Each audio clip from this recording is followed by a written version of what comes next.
માળિયાહાટીના તાલુકાના ભાખરવડ ડેમમાં નવા નીરની આવક શરૂ. છેલ્લા 4-5 દિવસથી અવિરતપણે વરસાદ પડતા માળિયાહાટીના તાલુકાની જીવાદોરી સમાન ભાખરવડ ડેમમાં નવા નીરની આવક શરૂ થઈ ગઈ છે. ભાખરવડ ડેમ અડધો ભરાઈ ગયો છે, તો બીજી તરફ માળિયાહાટીનામાં પણ 3 દિવસથી અવિરતપણે વરસાદ ચાલુ છે. માળિયાહાટીનામાં આજે સવારથી ધીમે ધારે વરસાદ ચાલુ છે. કાચા સોના જેવો વરસાદ વરસે છે. ખેડૂતો ખુશખુશાલ થઈ ગયા છે. સવારથી જ વરસાદ ચાલુ છે.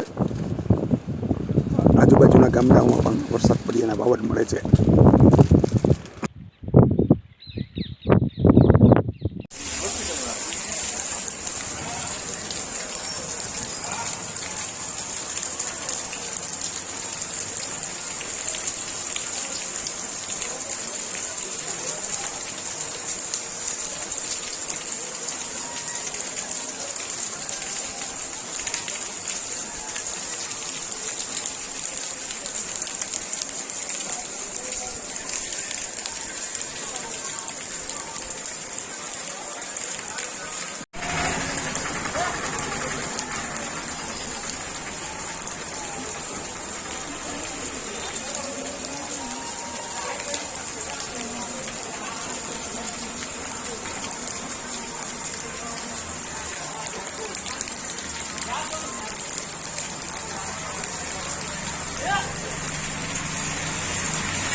અચાનક શરૂ થયેલો માળિયાહાટીનાની અંદર અનરાધાર વરસાદ.